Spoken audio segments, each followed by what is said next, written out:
Two people live in the same building on my street. Same floor, almost the same rent. Marcus earns $95,000 a year. Dana earns $52,000. 20 years from now, Dana will be roughly $400,000 ahead of him, and not $1 of that gap comes from her salary. Not a raise, not a promotion, not a lucky investment. It comes from a cost Marcus pays every single day and has never once calculated. I'm going to show you exactly where that $400,000 comes from. 5 rules. And after each one, I'll add up the running total, so you can watch the gap open in real time. But first, the apartments. Walk into Marcus's place, and the first thing you see is a 75-inch television, a $4,000 leather sectional, a closet where half the clothes still have tags on them. The spare bedroom isn't a bedroom anymore. It's storage for a version of his life that never quite happened. Marcus checks his bank account with his jaw tight. He has 2 missed paychecks from a crisis. Walk into Dana's place, and the first thing you notice is space. A normal couch. A television nobody comments on. A kitchen with exactly the tools she uses. The spare bedroom is a bedroom. Dana checks her account calmly because she has 18 months of expenses saved. And that's the word I want to define before we go further. Untouchable. It doesn't mean rich. It means a bad month can't reach you. Dana could lose her job tomorrow and nothing about her life would change for a year and a half. That's what the word actually means, and it has almost nothing to do with income. I'm Sam. I think about the quiet side of money, the part nobody posts about, where wealth gets built slowly and almost invisibly. If you're new here, this is exactly the kind of video I make. Stay a minute. This one's worth it. Everything you own costs money twice. The first cost is obvious. It's the number on the receipt. The second cost is the one almost nobody runs, and over a long enough life, it's the larger of the two. Start with space. Space isn't free. Across most of the country, you pay $15 to $30 per square foot per year, and considerably more in a big city. A treadmill takes up about 20 square feet once you count the room to use it. That's $300 to $600 a year in quiet, invisible rent for a machine that is statistically holding your laundry. Then maintenance. The rule of thumb on a boat is 10% of its value every year, just to keep it existing. A $30,000 boat costs you $3,000 a year. In a year you never touch the water. I'm not done. And then the cost that actually decides your net worth. Opportunity cost. Every dollar sitting inside a possession is a dollar that isn't compounding. Space, maintenance, and the compounding you gave up. That's the second cost. Marcus pays all 3, every day, on everything in that apartment. Dana pays almost none of it. So let's count it. All the math here uses an 8% average annual return over 20 years. Nothing exotic, just the market doing what it usually does. Rule 1. Calculate cost per use before you buy anything. Estimate honestly how many times you'll use it, then divide. A $200 jacket worn twice costs $100 per wear. A $400 jacket worn 200 times costs $2 per wear. The expensive jacket is, in every way that matters, the cheaper one. It works in both directions. That $300 kitchen gadget Marcus uses twice a year costs him $150 per use. A $2,000 mattress used every night for 10 years costs 55 cents. Cost per use doesn't make you cheap. It makes you accurate. Marcus spends about $1,800 a year on things he will barely touch. Dana runs the division first and invests the difference. Running total after Rule 1. Dana is $82,000 ahead. Rule 2. Apply the replacement test to what you already own. Pick up any item in your home and ask one question. If this disappeared today, would I spend real money to buy it again? Be honest. The bread maker, the fondue set, the clothes you haven't touched in 18 months. For most of it, the answer is no, and that's the tell. Those things aren't in your life through intention. They're there through inertia. Items that fail this test don't have zero value. They have negative value. They charge you for space and upkeep and give you nothing back. Marcus's spare bedroom is $900 a year of exactly that. Dana's spare bedroom is a bedroom. Running total after Rule 2. Dana is $123,000 ahead. Rule 3. Never upgrade out of boredom. This is the pattern behind almost every high earner with nothing to show for it. They replace things that still work.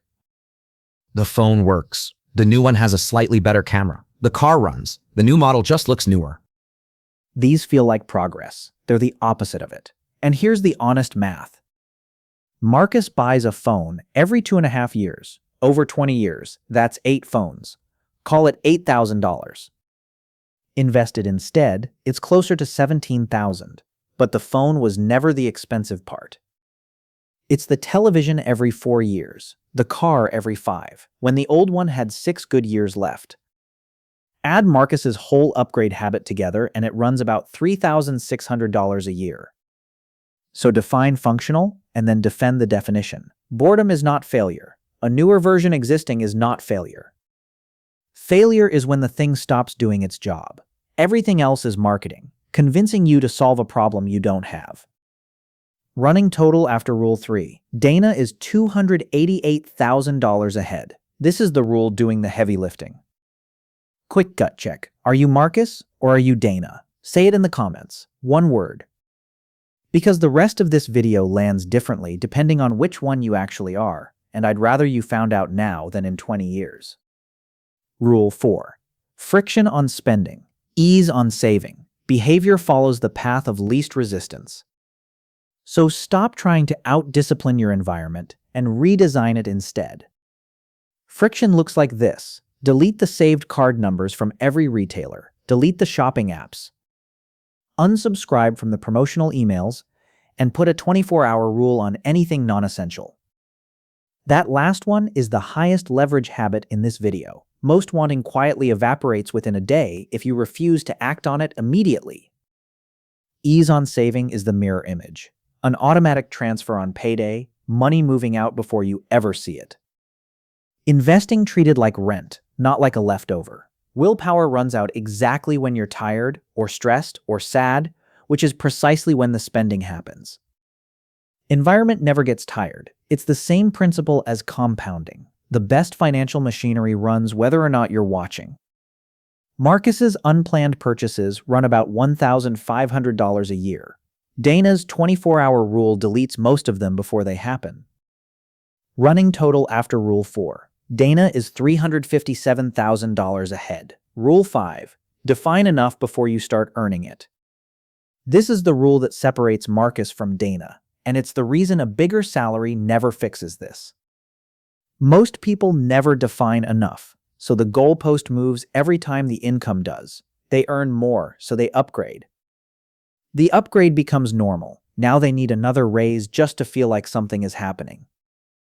People earning $300,000 feel exactly as squeezed as people earning $80,000 because expectations expanded at the same speed as the paycheck.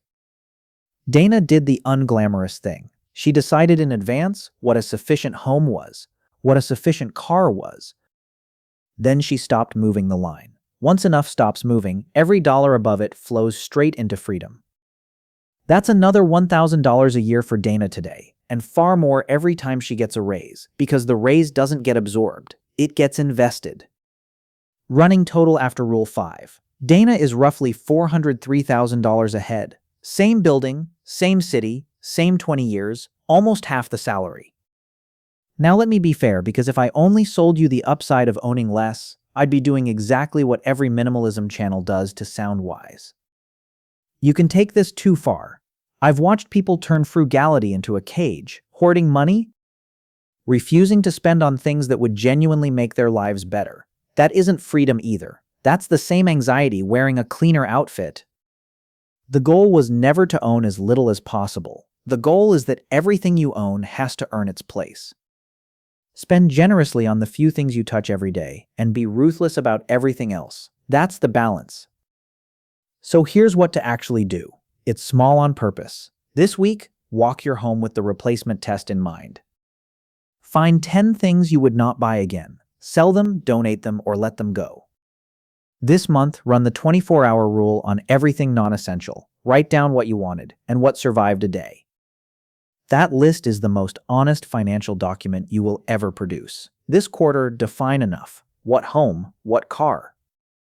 Put it somewhere you'll find it again, because you're going to need it on the exact day a raise arrives. Marcus and Dana are still in the same building. Dana isn't ahead because she out-earned anyone. She's ahead because she stopped paying the second cost on things she never really wanted and let the difference compound quietly in the background where nobody could see it and nobody could congratulate her for it. Marcus is one bad month from a crisis, on almost twice the income, surrounded by proof of a life he doesn't especially enjoy. Both of those lives are available to you at whatever you currently earn, so here's the promise I'd write down if I were starting over. I will not measure my progress by what I can show people. I'll measure it by what I can walk away from.